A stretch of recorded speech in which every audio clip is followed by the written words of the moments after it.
Pai Santo, nós te louvamos por esta manhã, na Tua presença, por Tua palavra. Te louvamos, Pai, por este tempo que temos agora para estudar as ideias humanas confrontadas com a Tua santa palavra. Dá-nos sabedoria, dá-nos entendimento e edifica-nos, Pai, com este estudo. Abençoa o Lauro, continua cuidando da saúde dele para que ele tenha plena recuperação.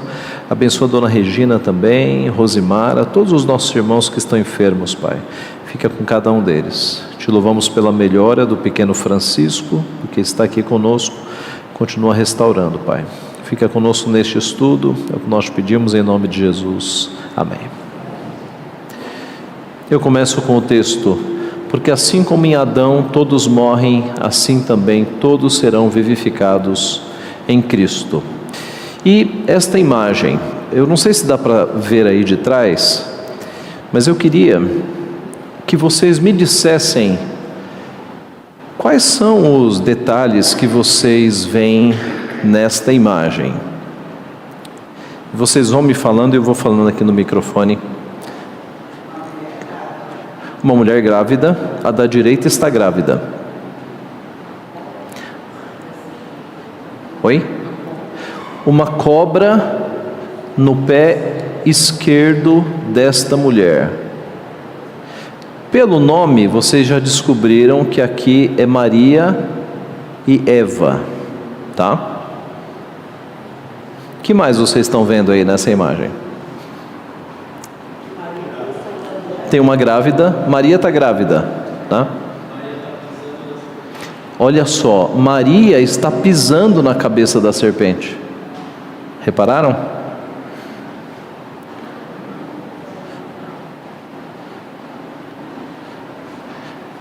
Obrigado. Maria pisando na cabeça da serpente. Que mais? Boa observação, Larissa. Maria está consolando Eva. Olha o rosto de Eva, olha a expressão de Maria. Ela está consolando Eva. Que mais?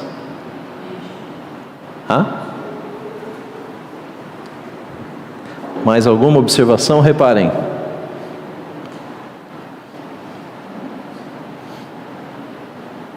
Onde elas estão?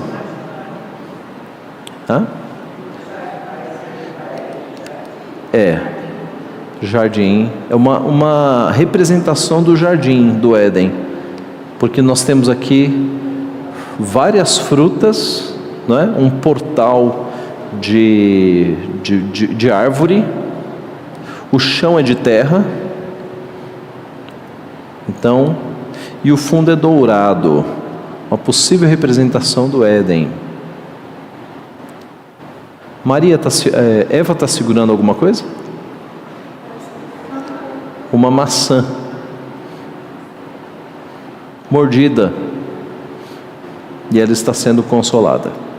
Tá? Tem mais detalhes que eu vou aqui na sequência. A gravura Mary and Eve, Maria e Eva, foi feita por Grace Hamilton, freira da abadia Mississippi em Iowa, nos Estados Unidos, e é comercializada como cartão de Natal no site da abadia. Então a freira fez essa gravura, esse desenho. Ela vende como cartão de Natal acompanhado de um poema que nós vamos ver daqui a pouco. A moldura é a representação de uma árvore formando um portal. Então veja, a moldura do desenho é justamente uma árvore formando um portal. Portal é um desenho muito usado em representações de santos católicos, tá? Essa espécie de portal. O fundo da cena é limpo, né? Não tem outras árvores no fundo, mas é de cor dourada, apontando então para paraíso por causa da cor dourada. A base do desenho é piso de terra, a árvore repleta de frutos, o chão de terra e o fundo dourado parecem apontar para o primeiro paraíso, o jardim do Éden. No centro da gravura, Eva e Maria, mas o centro mesmo, e eu não sei se dá para ver daí, mas eu fiz linhas retas e uma circunferência para pegar o centro da gravura. E o centro são os ventres, especialmente o ventre de Maria. Tá? Aliás, em figuras católicas, não só católicas, mas em figuras da Idade Média, essa é uma técnica. Se você pegar uma régua e traçar o centro, o mais importante está no meio da tela, geralmente. Tá? Tudo é construído de dentro para fora. Eva está olhando para o centro do desenho. Olha, o olhar de Eva e a mão de Eva estão na barriga, onde está Jesus. Tá? Então a ideia é que Eva está buscando consolo no Redentor. Eva está nua, cobertas apenas por seus cabelos, que formam como se fosse um vestido, né, de cabelos.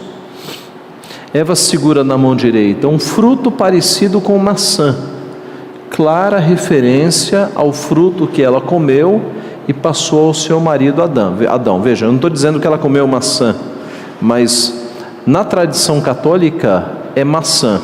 E eu trouxe uma informação aqui do porquê que a maçã e não outro fruto como figo. Na verdade, se as folhas eram de figueira, o mais lógico é que fosse um figo. Nós não sabemos, a Bíblia não fala qual foi o fruto proibido. Muitos achavam que era o figo.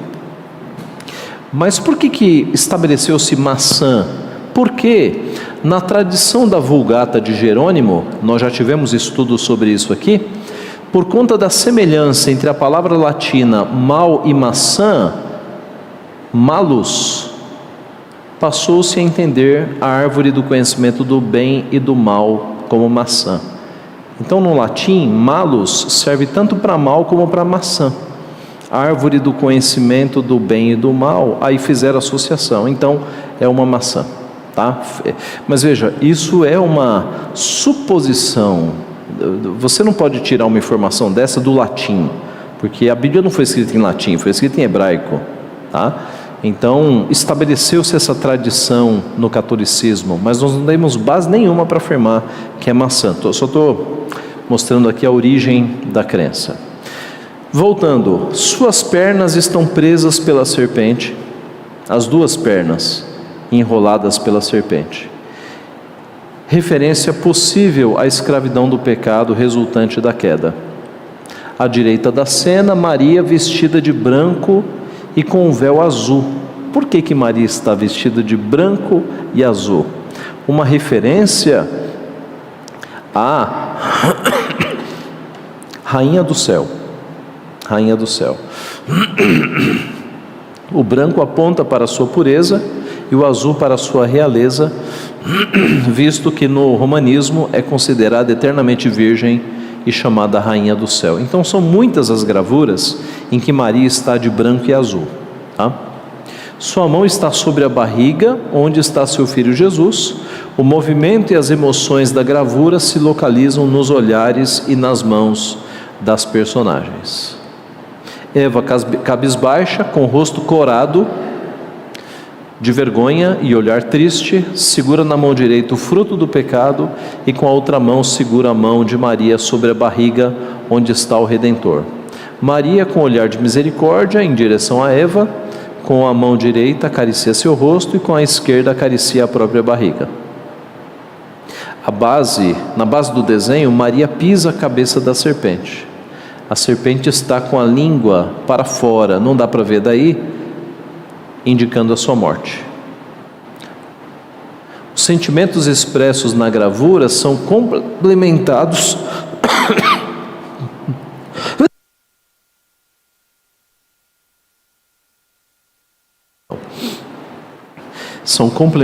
pelo poema da freira Grace. E aqui, o poema é como que se Maria estivesse falando para Eva, tá? Tem uma aguinha aqui.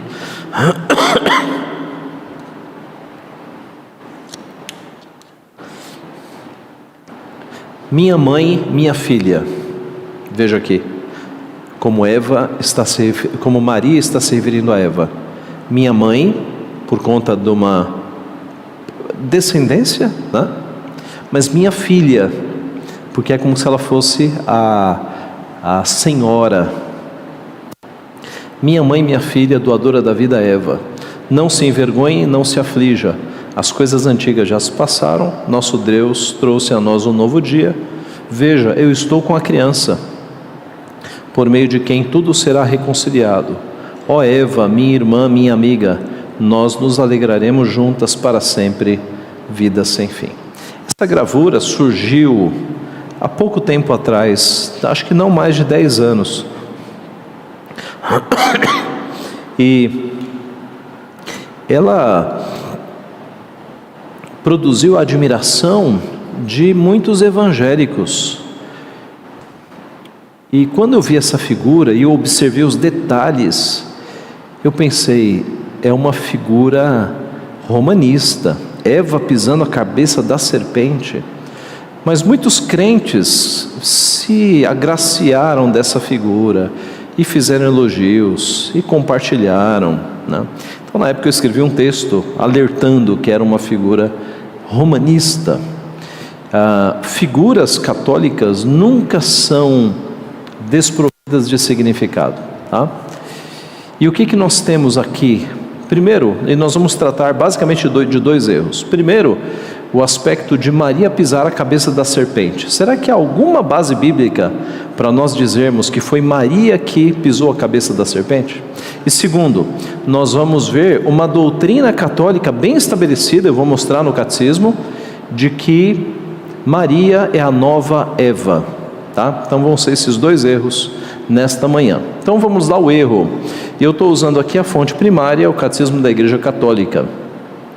A tradição cristã vê nessa passagem o anúncio do novo Adão, que por sua obediência até a morte de cruz, repara com superabundância a desobediência de Adão. De resto, numerosos padres e doutores da igreja veem na mulher, anunciada no proto-evangelho, a mãe de Cristo, Maria, como a nova Eva. Foi ela que primeiro e de uma forma única se beneficiou da vitória sobre o pecado conquistada por Cristo. Ela foi preservada de toda a mancha do pecado original. Eles acham que Maria nunca pecou. E durante toda a sua vida terrestre, por uma graça especial, não cometeu nenhuma espécie de pecado. Na verdade, eles acham que Maria nasceu sem pecado e não pecou a vida inteira. Nós vamos ter uma aula só sobre isso mais adiante. Mas o que eu chamo a atenção aqui é a designação. Maria sendo chamada como nova Eva. A Virgem Maria cooperou para a salvação humana com livre fé e obediência. Pronunciou seu fiat, faça-se. E eu tenho que parar aqui, porque Fiat aqui não é o carro, não é a marca do carro. O Fiat aqui é a expressão que aparece em latim em Gênesis 1, faça-se, haja luz, houve luz. O haja da nossa versão em Gênesis 1, no latim é Fiat, Fiat lux, tem uma marca de fósforo, não é? Fiat lux é haja luz em latim. A quem está sendo atribuído o fiat aqui, o haja? A Maria. Então veja o conceito de Maria como mãe de Deus, como superiora a Deus, se formando. Pronunciou seu fiat, faça-se, em representação de toda a natureza humana. Por sua obediência tornou-se a nova Eva, mãe dos viventes. Catecismo católico. Ao final desta missão do Espírito, Maria torna-se a mulher nova Eva, mãe dos viventes, mãe do Cristo total. É nesta qualidade que ela está presente com os 12, com um só coração assíduos à oração. Na aurora dos últimos tempos, que o Espírito vai inaugurar na manhã de Pentecostes, com a manifestação da igreja. Agora, cremos que a Santíssima Mãe de Deus, veja essa expressão, Maria como Mãe de Deus, Mãe da Igreja, continua no céu sua junção materna em relação aos membros de Cristo. Então Maria é Mãe de Deus, é Mãe da Igreja e é Mãe dos fiéis. Quem já foi católico sabe disso. Ora para a mãe que o filho atende. Maria é vista como a Mãe Celeste no catolicismo. E é na hora da nova aliança ao pé da cruz que Maria é ouvida como a mulher, a nova Eva, a verdadeira mãe dos vivos. É o julgamento deste mundo, e o príncipe deste mundo é lançado fora. Ele põe-se a perseguir a mulher, mas não tem poder sobre ela. A nova Eva, cheia de graça por obra do Espírito Santo, é preservada do pecado e da corrupção da morte. A Imaculada Conceição, o nascimento sem pecado e a assunção da Santíssima Mãe de Deus, Maria sempre Virgem. No catolicismo, Maria não morreu, ela foi assunta aos céus. São doutrinas que a gente vai ver mais para frente, erros, da Igreja Católica. Então vamos lá, a primeira refutação, Maria como esmagando a cabeça da serpente. O que diz o texto bíblico? Porém inimizade entre ti e a mulher, entre a tua descendência e o seu descendente. Este te ferirá a cabeça e tu lhe ferirás o calcanhar. De acordo com este texto, quem é que vai ferir a cabeça da serpente? O descendente. O descendente. O descendente de quem? Da mulher. O catolicismo deturpou, distorceu esse texto para dizer que quem vai ferir a cabeça da serpente é a mulher, não é o descendente. Há alguma dúvida no texto? Porém, inimizade entre ti e a mulher, entre a tua descendência e o seu descendente. Este quem? O seu descendente te ferirá a cabeça e tu lhe ferirás o calcanhar. E aqui está falando para a serpente, Este te ferirá a cabeça, está falando para a serpente. E tu, serpente, lhe ferirás o calcanhar. Mas quem vai esmagar a cabeça da serpente é o descendente. Gênesis 3,15 é chamado de proto-evangelho, primeiro evangelho. E quem é o autor do evangelho? Quem é a figura-chave no evangelho? Não é Maria, é Jesus Cristo. É por isso que esse é o primeiro evangelho.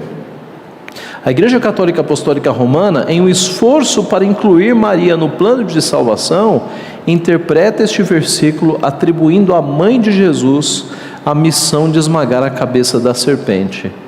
A primeira vez que eu tive acesso a isso, eu quase não acreditei. Aí eu fui pesquisar os textos. E eu vou mostrar os textos que mostram estudiosos católicos dizendo clara e diretamente, é Maria quem esmaga a cabeça da serpente. Veja lá, deu tempo?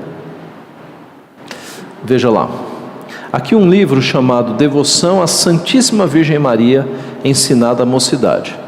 Citai algumas dessas promessas. Primeiro, a que Deus mesmo fez nestas palavras de Gênesis 3,15, dirigidas à serpente, até aqui tudo bem, que tentara e seduzira a mãe do gênero humano. Porém, inimizade entre ti e a mulher, entre sua raça e a tua, e ela te esmagará a cabeça. Opa, tem um errinho aqui, Qual é a mulher anunciada na primeira destas promessas? Todos os intérpretes da Escritura são unânimes em reconhecer nesta gloriosa mulher a Santíssima e Imaculada Virgem Maria, escolhida de Deus para reparar a falta de Eva, reconciliar o céu com a terra e ser a libertadora do gênero humano. Alguma coisa errada aí? Veja que eles estão atribuindo a Maria a reparadora do erro de Eva. E é Maria quem vai reconciliar o mundo. Aqui um outro texto, tratado da verdadeira devoção à Santíssima Virgem. Mas a humilde Maria será sempre vitoriosa na luta contra este orgulhoso, e tão grande será a vitória final que ela chegará ao ponto de esmagar-lhe a cabeça, sede de todo orgulho. Ela descobrirá sempre sua malícia de serpente, desvendará suas tramas infernais, desfará seus conselhos diabólicos e até o fim dos tempos garantirá seus fiéis servidores contra as garras de tão cruel inimigo.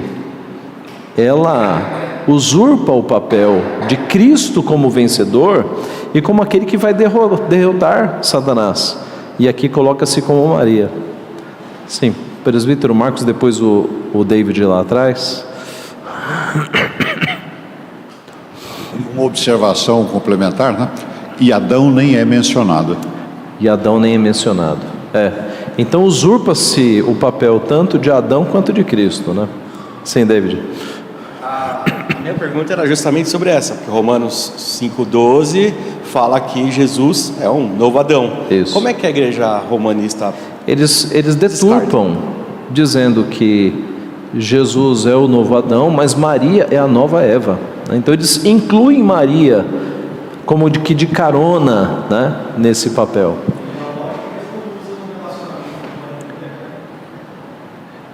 Não, eles não entram nisso, né? Maria é superiora. Maria é superiora. É interessante porque dessa maneira o evangelho para eles não precisa de Cristo. Porque se Maria esmaga a cabeça da serpente e ela não faz nenhum sacrifício, o evangelho não precisa de Cristo.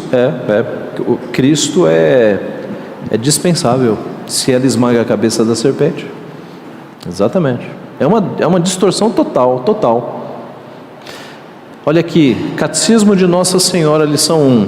Maria esmaga a cabeça da serpente, isto é, vence o demônio, primeiro e principalmente por seu filho Jesus, vencedor do demônio e do pecado, segundo pela sua imaculada conceição. Deus estabeleceu assim inimizades perpétuas e irreconciliáveis entre Maria e o demônio, entre a posteridade de Maria e do demônio. Os hereges de todos os tempos compartilharam dessa inimizade do lado do demônio, atacando o culto a Maria. Nós somos os hereges aqui, né? Destruindo suas imagens e santuários, perseguindo seus devotos. Então eles até admitem que Jesus teve um papel, mas você percebe que o parágrafo inteiro está honrando mais Maria do que Jesus. Catecismo da Nossa Senhora, lição 4. Esta verdade está de fato contida no depósito da revelação, na Sagrada Escritura, porém inimizades entre ti e a mulher, entre a tua descendência e a descendência dela. Ela te esmagará a cabeça. Olha aqui, de novo a distorção. Conforme a doutrina constante da igreja, a mulher de que fala o Gênesis é Maria, mãe de Jesus, sua descendência. Nesta passagem são prenunciadas a comum inimizade, a comum vitória total do Redentor e de sua mãe, Santíssima, sobre o demônio. Ora, essas inimizades e essa vitória, ela te esmagará a cabeça, de novo uma deturpação do texto, supõe não somente em Jesus, mas também em Maria, uma total ausência de pecado mesmo original.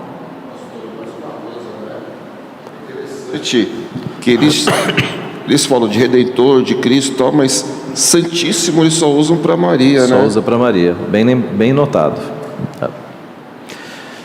Aqui um outro texto, Tratado da verdadeira devoção à Santíssima Virgem Maria, São Luís Maria Grignon de Montfort.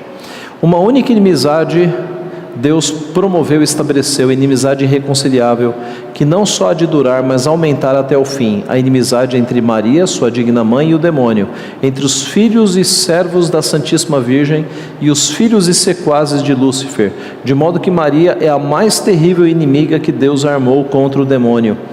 Ele lhe deu até, desde o paraíso, tanto ódio a esse amaldiçoado inimigo de Deus, tanta clarividência para descobrir a malícia dessa velha serpente, tanta força para vencer, esmagar e aniquilar esse ímpio orgulhoso, que o temor que Maria inspira ao demônio é maior que o que lhe inspiram todos os anjos e homens, e, em certo sentido, o próprio Deus.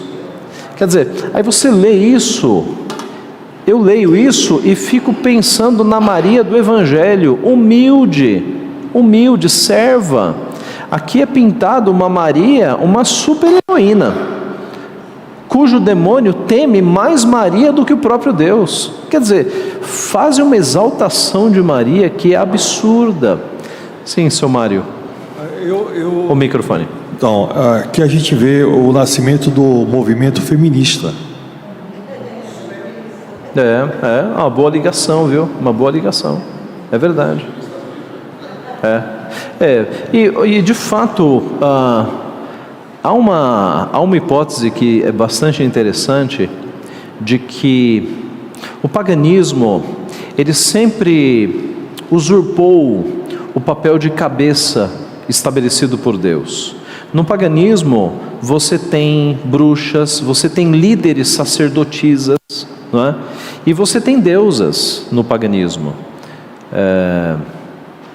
Íris, Artemis, Diana, você tem uma série de deuses no paganismo, deusas no paganismo. Então há uma hipótese de que o catolicismo, para fazer frente ao paganismo, ele escolheu uma deusa, né? Já que os povos gostam de deusas, vamos criar a nossa deusa. Quem? Maria. Ela vai ser a rainha dos céus, ela vai ser a que inspira mais medo no diabo do que o próprio Deus, né? É uma tese bem interessante. Da Bíblia eles não tiraram isso, porque a Maria dos evangelhos é uma mulher humilde, é uma mulher simples, né? A oração de Maria, o cântico de Maria, ela se coloca ali como serva de Deus, né? A minha alma engrandece ao Senhor, o meu espírito se alegra em Deus, meu Salvador. Ela chama Deus de seu Salvador. Não tem nada a ver com isso aqui. Aqui, tratado da verdadeira devoção à Santíssima Virgem Maria, nós já vemos, mas a humilde Maria será sempre vitoriosa na luta contra esse orgulhoso, e tão grande será a vitória final que ela chegará ao ponto de esmagar-lhe a cabeça, sede de todo orgulho. Então note, para eles o esmagamento da cabeça da serpente não aconteceu na cruz, para nós aconteceu na cruz. Onde está, ó morte, a tua vitória? Onde está a morte, o teu aguilhão? A morte foi vencida por Cristo na cruz, né? O diabo foi derrotado, foi despojado, os principados e potestades foram expostos ao ridículo na cruz. Eles não creem nisso, eles acham que no futuro é que Maria vai esmagar a cabeça da serpente. Não há qualquer base bíblica para a afirmação de que Eva pisou a cabeça da serpente.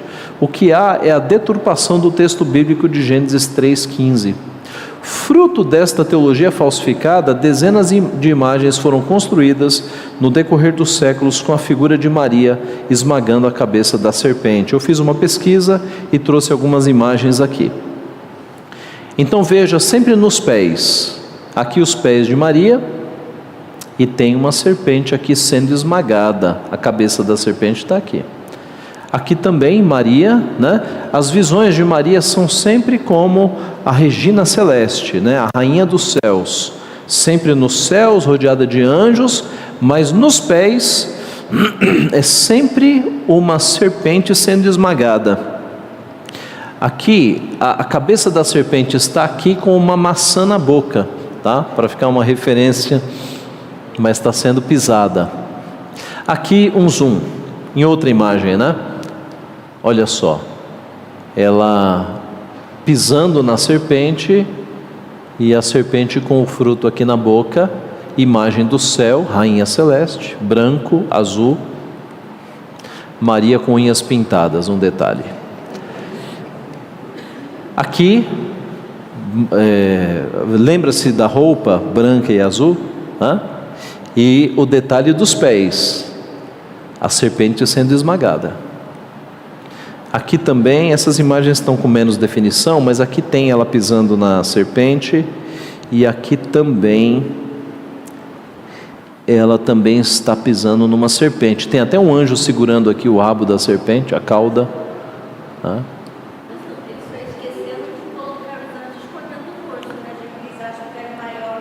É verdade, esses anjos deveriam estar, né? Se ela é tão santa assim, é verdade. Aqui um detalhe, aqui é uma escultura, tá? Numa igreja, e a cabeça aqui esmagada, né? Aqui também, nos céus, você tem uma serpente aqui, a cabeça dela. Aqui de novo, ela pisando na cabeça da serpente, a serpente com o fruto na boca. O fruto sempre vai parecer maçã. Aqui também, né, outra imagem, branco, azul, e aqui ela está pisando na cabeça da serpente. Aqui também a serpente está com a boca aberta, ela está sendo esmagada. Aqui ela no trono, né, recebendo uma coroa, ela é rainha dos céus. E de novo o seu pé esmagando a serpente. E aqui é uma estátua mesmo, em que a serpente está aqui. A imagem está ruim, mas a cabeça da serpente está aqui. Aqui também. Aqui também. Aqui está bem clara essa imagem, né? Rainha dos céus, coroa, estrelas ao redor e a serpente sendo esmagada. Aqui segurando o filho, serpente nos pés. Aqui já é uma escultura, né? Ela sobre o globo e a serpente sendo esmagada. Ok, então observe como isso foi para as artes da igreja. A segunda refutação nossa, essa ideia de que Maria é a nova Eva. Veja o que dizem os textos bíblicos, e vamos ler o texto inteiro de Romanos 5, de 12 a 21. Abra na sua Bíblia, Romanos 5, de 12 a 21.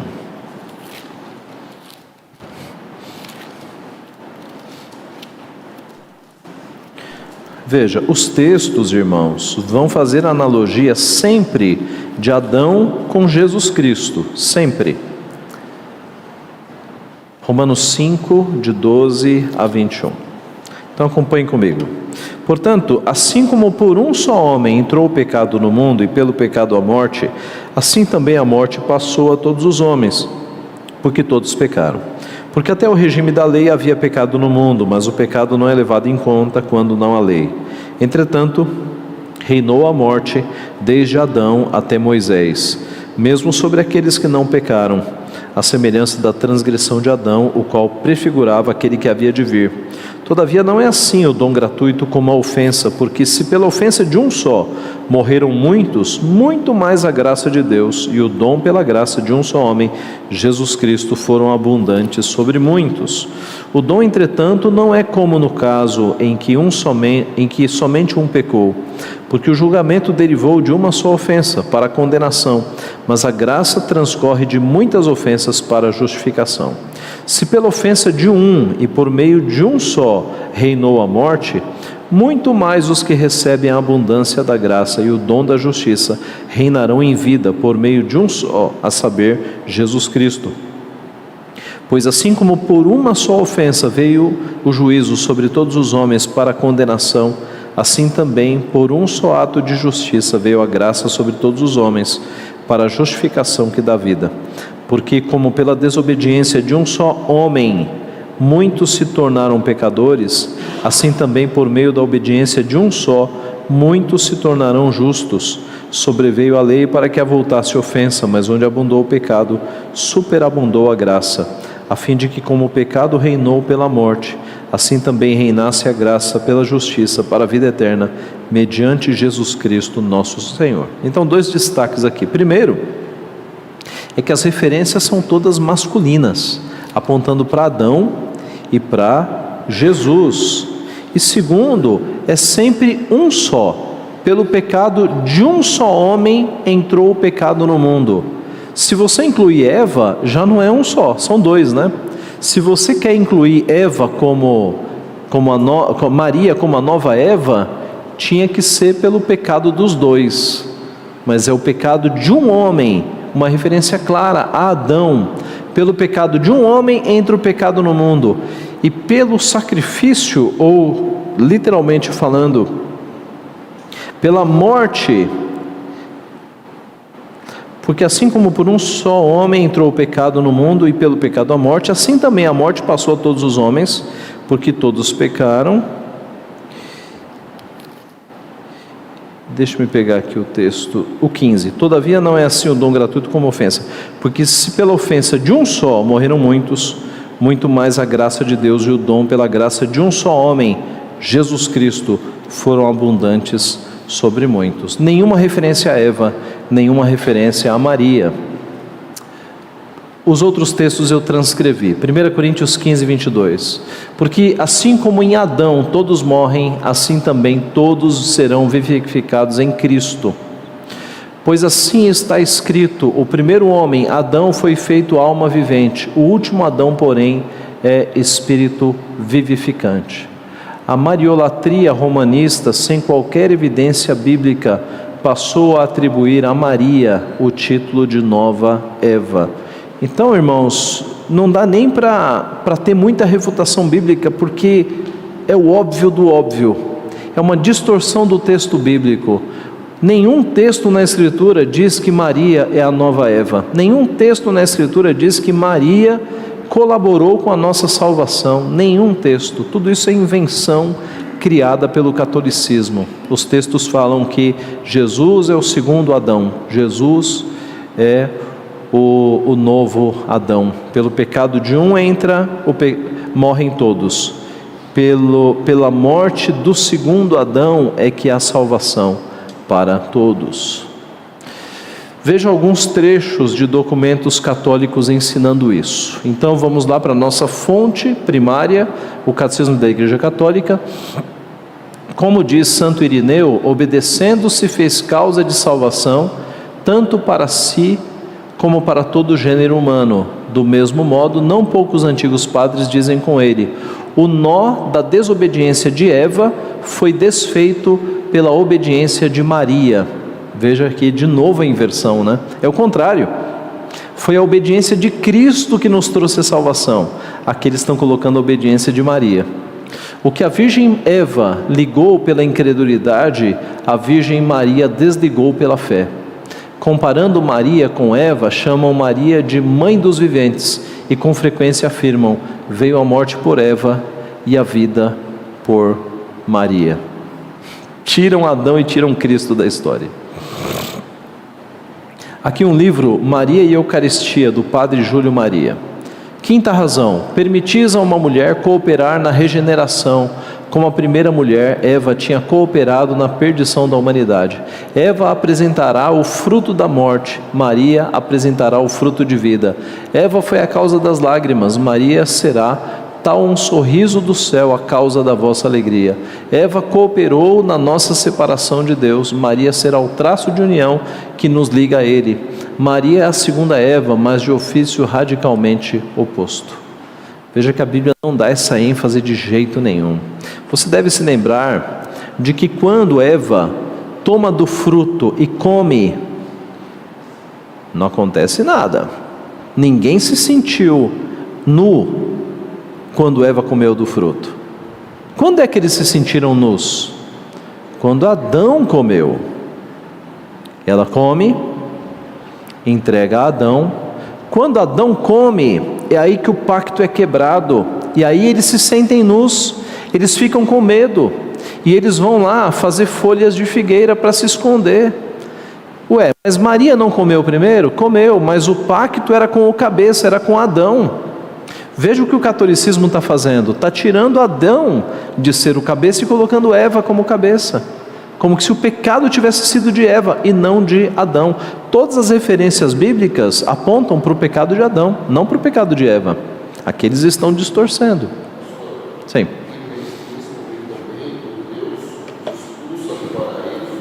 Deus fala para Eva: o seu desejo será para o teu marido. A coloca sob sujeição de Adão. Exatamente. A sujeição dela fica ainda mais pesada, mas sempre embaixo do cabeça Adão. Aqui ela está como cabeça, né? Ela está como sendo a que vai resolver o problema da humanidade, Maria, causado por Eva. Como se fosse Eva a transgressora e não Adão.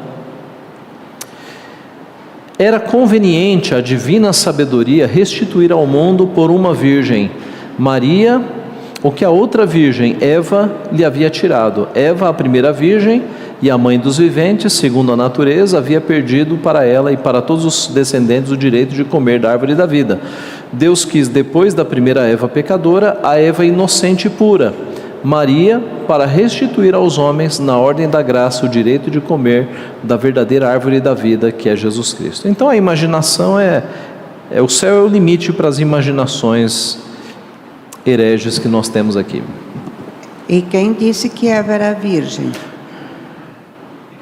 É que só foi ter filho depois do pecado. Só porque ela teve filho depois do pecado, porque quando Deus forma os casal, já não falam para eles? Multiplicai-vos. Multiplicai. É verdade, é verdade. Por que eles chamam Eva de virgem? Nada indica que Eva fosse virgem. Verdade. Bem estabelecido. Verdade. Eles disturpam, eles vão construir uma deusa, né? É isso que eles querem construir, uma deusa. O novo Adão e a nova Eva, que são o Cristo e a Virgem Dolorosa, vinham reparar o mal causado pelos primeiros.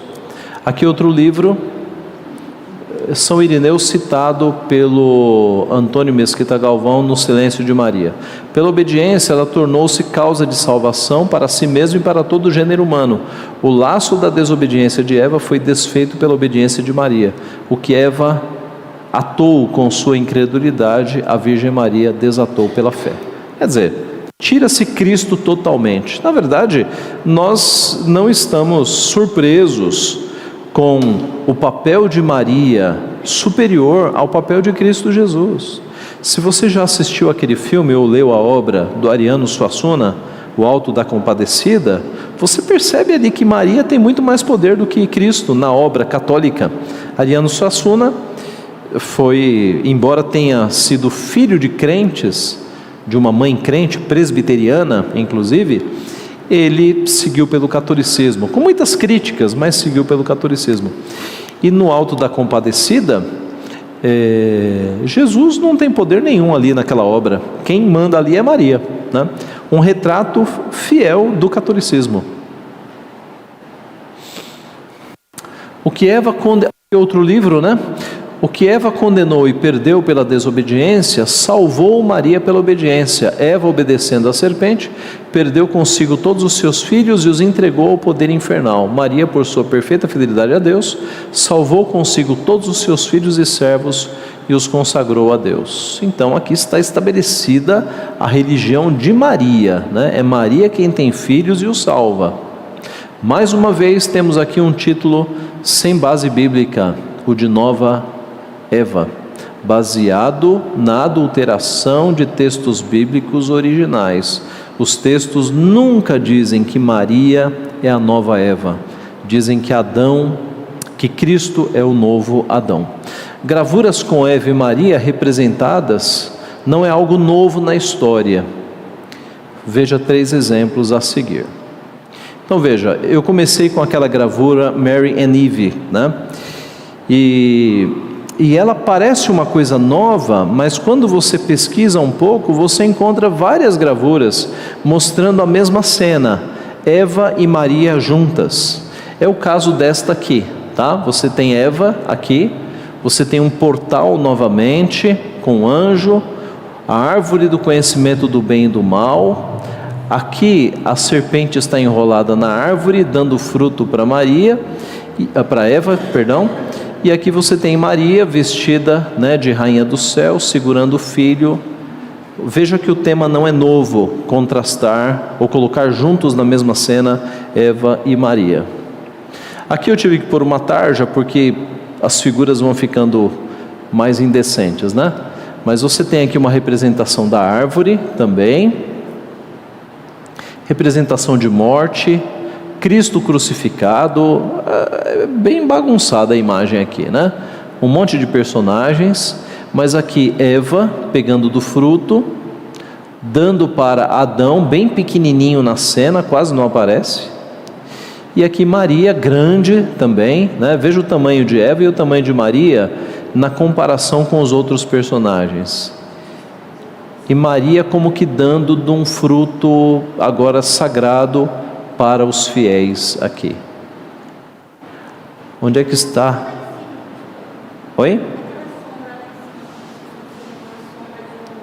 Isso aqui? Isso aqui?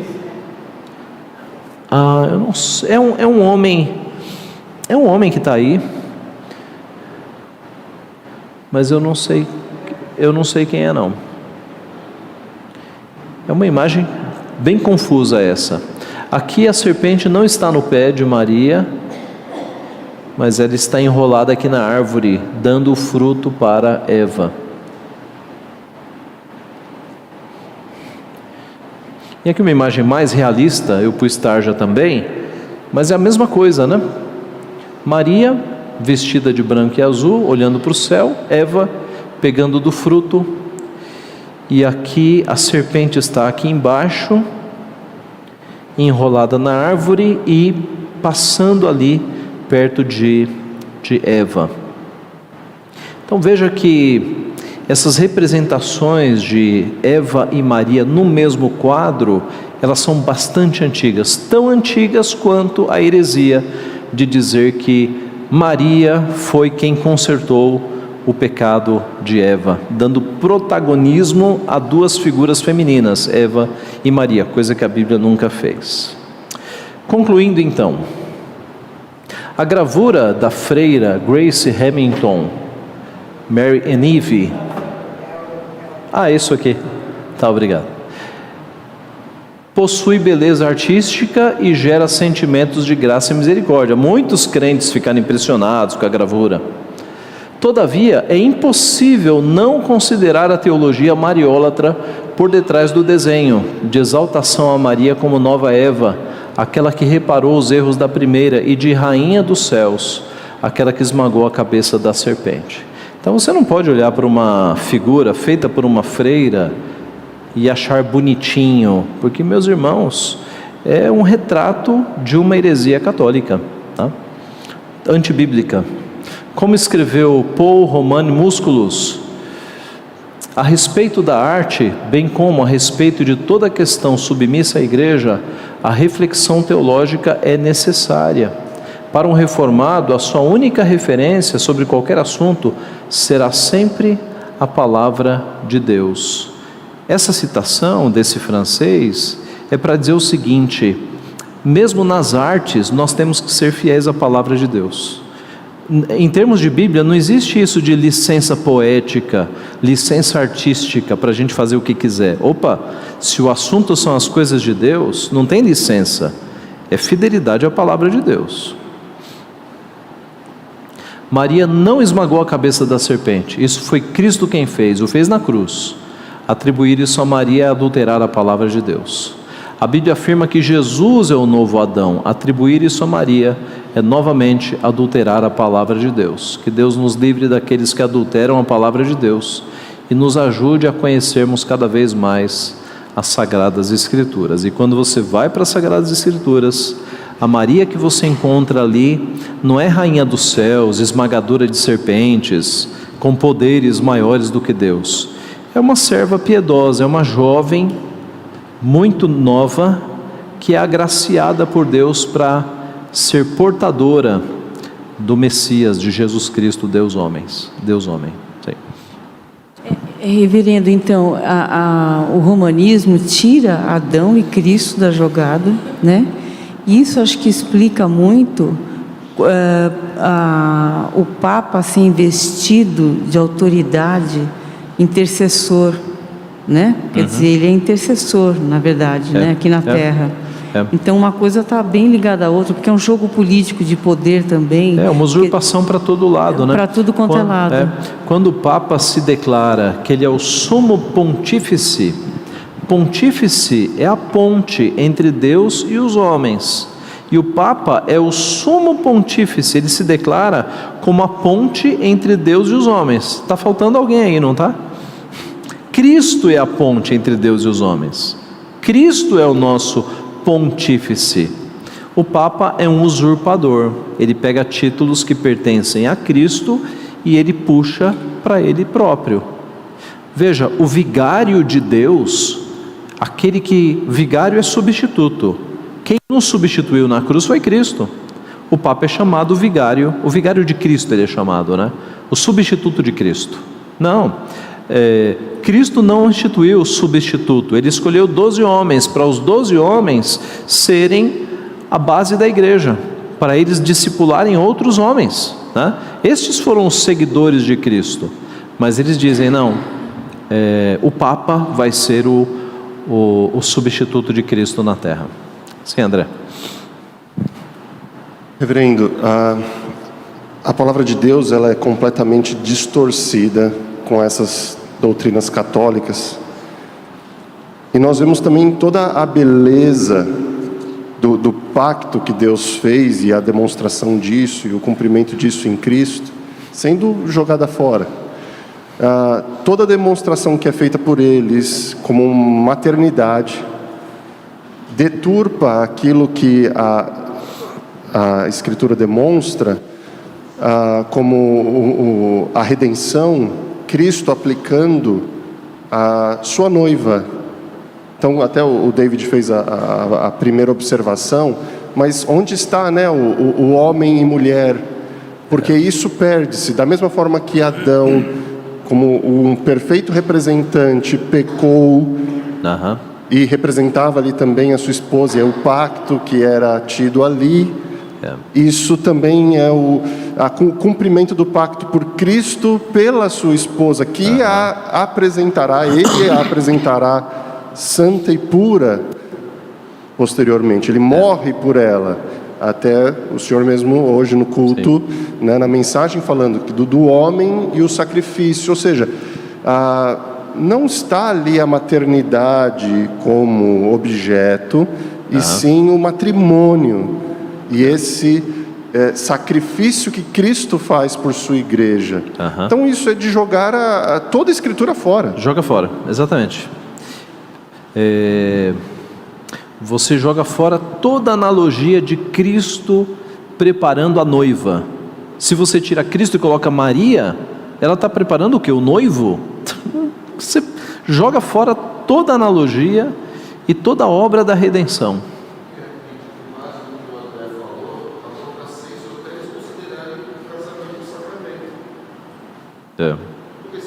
Porque eles perdem a analogia maior, que é Cristo purificando a esposa, né? É verdade. É uma bagunça, meus irmãos. Seu Mário lá atrás.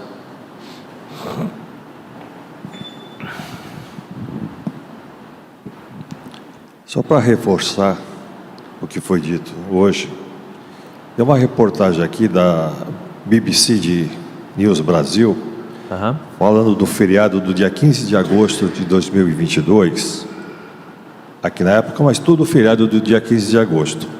Segundo, é o feriado mais importante do verão em boa parte da Europa. Tudo para na Itália, na Espanha e algumas regiões da Alemanha e da Suíça, na Áustria, em Portugal, na Eslovênia, na França, na Bélgica e na Romênia. Trata-se de uma festa de Assunção de Maria, o dia que, segundo a tradição católica, Nossa Senhora, a mãe de Jesus, teria subido aos céus de corpo e alma, uma morte incorruptível, segundo a crença. Do lastro histórico, a festa em agosto acabou se apropriando do maior feriado pagão de Roma antiga, a Feriae Augusti, nome depois reduzido para Ferragosto. Era a festa do imperador Augusto, instituída por ele no ano 18 a.C., como dia de descanso para os camponeses depois das semanas intensas de trabalho. Já sobre a biografia da mãe de Jesus, pouco se sabe que não sejam os registros bíblicos, ou seja, profundamente contaminados por uma visão simbólica. É a tradição eclesiástica construída nos séculos seguintes, enviesada por uma verdadeira teologia mariana. Até o jornalista fez uma crítica no final, né? Que bom. De fato é isso. Veja, a construção de uma deusa, ela precisa nascer sem pecado, coisa que a Bíblia não diz, mas eles atribuíram a Imaculada Conceição de Maria, né? A concepção imaculada, sem mácula, sem pecado. Na verdade, eles atribuíram essa concepção imaculada à mãe de Maria, que, se eu não me engano, é Ana, né? Santa Ana. Para que Maria nasça sem pecado, é necessário que a sua mãe seja sem pecado, que foi Ana, Santa Ana. Se eles seguirem a lógica, vai chegar até Eva, né? Mas eles não foram tão longe, eles pararam em Ana. Então Ana teria sido sem pecado, nasce Maria sem pecado, e na construção dessa deusa, não adianta só nascer sem pecado, ela tem que ser sem pecado a vida inteira. E aí já conflita com a Bíblia, porque na Bíblia, no canto de Maria, ela diz: a minha alma engrandece o Senhor, meu espírito se alegra em Deus, meu Salvador. Quem chama Deus de Salvador é que não é santo. Se precisa de um Salvador, é que está com problemas. Mas na construção da deusa, eu preciso de uma vida sem pecado. Se o salário do pecado é a morte, ela não pode morrer. Ela vai ser assunta aos céus. Ela não morre. Percebe? A construção de uma deusa, que é o que eles fazem. sem base bíblica alguma, só imaginação, só invenção. Sim, João. Não sei se aqui nessa concepção, acho que na própria concepção da Igreja Católica teve uma contradição, que se a gente voltar no texto que foi exposto, que fala que Eva desobedeceu e Maria obedeceu, né? Eva desobedeceu e consequentemente condenou os seus filhos, a descendência dela ao poder infernal. Então Maria, como descendência de Eva, estaria condenada ao poder infernal. Mas eles resolvem isso dizendo que Maria nasceu sem pecado. É aí que eles tentam resolver. Embora todos os filhos de Maria sejam pecadores, todos os filhos de Eva sejam pecadores, no caso de Maria, eles dizem, Maria não, Maria nasceu sem pecado. Na verdade, eles pegam tudo o que aconteceu com Cristo e tentam fazer um espelho para refletir em Maria. É a construção de uma deusa, o que a Bíblia não admite. Tá? Ao ponto de chamar Maria de mãe de Deus. É certo que, quando essa expressão foi criada, Maria, portadora de Deus, era no contexto de discussão sobre a pessoa de Cristo, se Cristo era Deus ou não. E aí a defesa foi, é claro que o ente, que a pessoa que estava no ventre de Maria era Deus. Maria é mãe de Deus, não é mãe de homem. Era uma defesa da divindade de Cristo. Naquela época, num concílio lá atrás, se eu não me engano foi IV século, ninguém imaginou que Maria seria divinizada no futuro. Se eles imaginassem, acho que eles nem usariam a expressão Maria, mãe de Deus. Passado do tempo, eles pegaram essa expressão fora do contexto e passaram a usar. Olha, Maria é mãe de Deus. O que você entende quando alguém diz que Maria é mãe de Deus? Ora, Maria é superior à Trindade, é superior ao Criador. Criadora, Fiat, né? Ela tem o seu Fiat, ela tem, não o carro, né?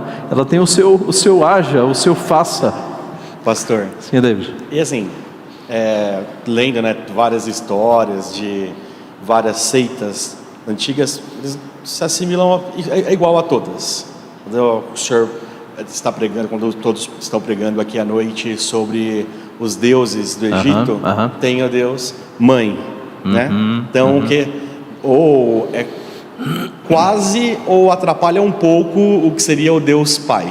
Então eu peguei até aqui, fui entrando aqui no site dando umas pesquisas, fazendo algumas pesquisas. Todas as seitas têm essa deusa mãe, onde a igreja romanista coloca a Maria igual.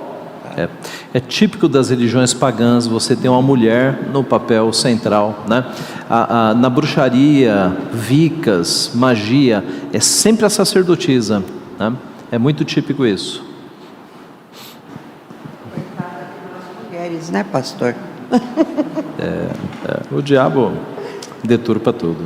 Pastor, e na questão de que Maria nunca pecou, qual o primeiro milagre registrado de Cristo? A boda de Caná.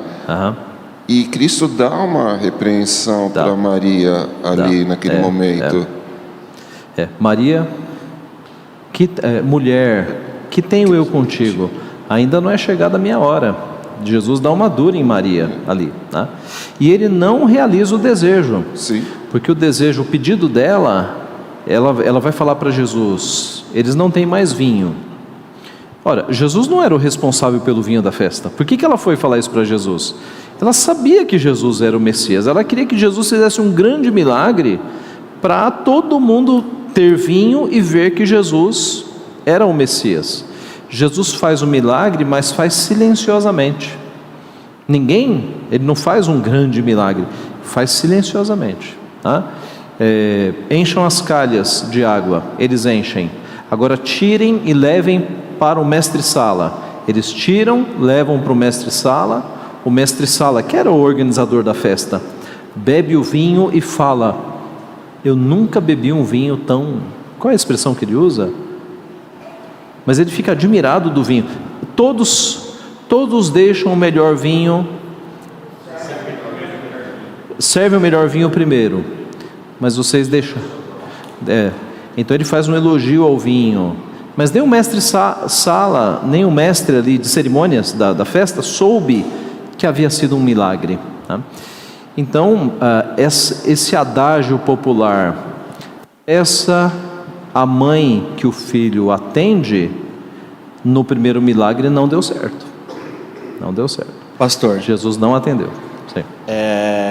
não para os meus irmãos aqui, porque nós estamos dentro do contexto e viemos estudando isso, mas para as pessoas que vão assistir no futuro, estão assistindo. Ok. Isso não faz de nós pessoas que odeiam Maria. Não. No nosso contexto cristão, nós aceitamos que Maria foi usada por Deus e ela, a mãe de Cristo, teve um papel fundamental. Sim, boa palavra, porque de fato Maria é uma personagem bíblica preciosa. Ela é a bem-aventurada. Ela foi escolhida por Deus ali de um hall de várias jovens que poderiam ser escolhidas, e Deus a escolheu e o anjo a chama de bem-aventurada. Era uma mulher piedosa de fato, e nós vamos encontrar Maria nos céus, não como uma rainha recebendo adoração, mas junta de Sara, de Débora, de Raquel, de outras irmãs que tiveram um papel na história da redenção. Então, de fato, nós não podemos depreciá-la e nem exaltá-la. O papel dela é o papel dado por Deus dentro da história da redenção.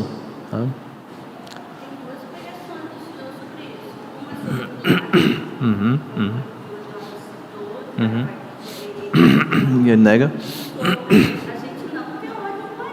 Sim. Tem um livro do John MacArthur, a Vivian não está aqui, né? Eu acho que é 12 mulheres extraordinárias. A Vivian leu esse livro e o capítulo sobre Maria, ela disse que é assim, fora de série, uma visão bíblica sobre Maria. Ela disse que é muito bonito. Eu não li ainda esse livro. Oi?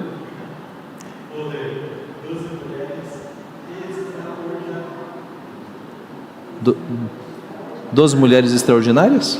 Extraordinariamente comuns. É isso mesmo, 12 mulheres extraordinariamente comuns. Isso. O MacArthur pega 12 mulheres, personagens bíblicos, né? E expõe. A Vivian disse que é muito, muito bonito.